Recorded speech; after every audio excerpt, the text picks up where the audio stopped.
Salut, c'est l'Alsace Insolite. Aujourd'hui, nous sommes à Markolsheim, à quelques mètres seulement de l'Allemagne. Et ici, comme depuis 50 ans, il n'y a rien à voir.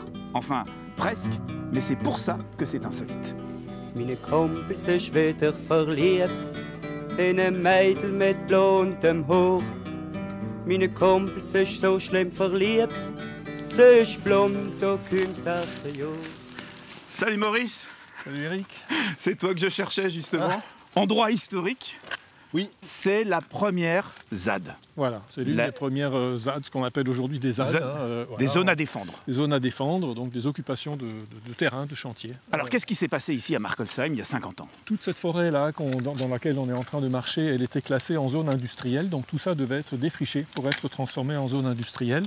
Et un des premiers projets qui devait concrétiser cette zone industrielle, c'est une usine qui devait fabriquer des stéarates de plomb, donc un produit extrêmement polluant.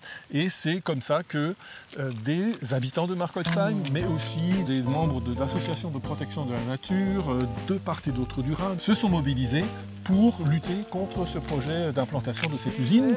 Et puis ils ont fini donc, en septembre 1974 à installer une Freundschaftshus, donc une maison de l'amitié, dans laquelle sont venus des gens régulièrement occuper ce chantier, donc empêcher en fait la réalisation de l'usine qui devait commencer à cette époque-là. Donc ça c'était une première contestation sous cette forme.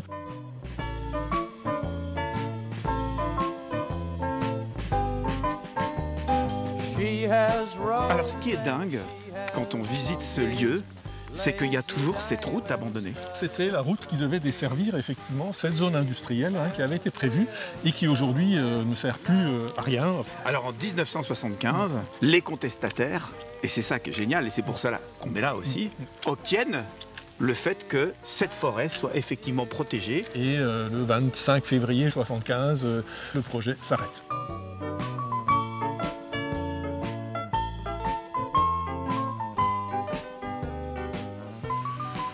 Bon là, Maurice, là il s'est passé un truc. Là. Normalement, la maison de l'amitié, elle est là, non? La maison de l'amitié, oui, elle était là. Elle était là, oui. Au début des années 80, il y a eu ce projet d'installation de ce parking qui est en fait un lieu de stockage de voitures avant qu'elles ne partent à l'export.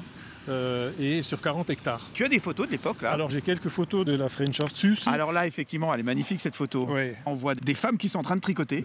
C'était une manière de montrer qu'on est là dans la durée. On n'est pas là juste pour passer une demi-heure. Elles occupent la zone en tout cas. Elles occupent la zone, voilà, c'est ça. Voilà. Et puis alors là oui. Alors là on voit effectivement la maison de l'amitié. La maison de l'amitié, la rotonde, avec beaucoup de monde quand même. C'est incroyable. Oui. Alors on pourrait considérer, là on voit qu'il y a des camions qui passent et ça circule, que finalement après 50 ans vous avez manqué votre pari de la zone à défendre. Mais grâce à votre initiative, on peut dire que vous avez réussi à sauvegarder quasiment l'ensemble de la vallée du Rhin. S'il n'y avait pas eu cette contestation, effectivement, on peut imaginer que la plupart des forêts du Rhin aujourd'hui seraient couvertes par des choses de ce type-là. C'est ce qui était prévu dans les schémas d'aménagement de cette époque-là. Et Markolsheim a sonné le début de cette volonté de dire non, ces forêts du Rhin, ce n'est pas juste du foncier à industrialiser, ce sont des milieux naturels extrêmement intéressants. C'est notre patrimoine commun, il doit être préservé.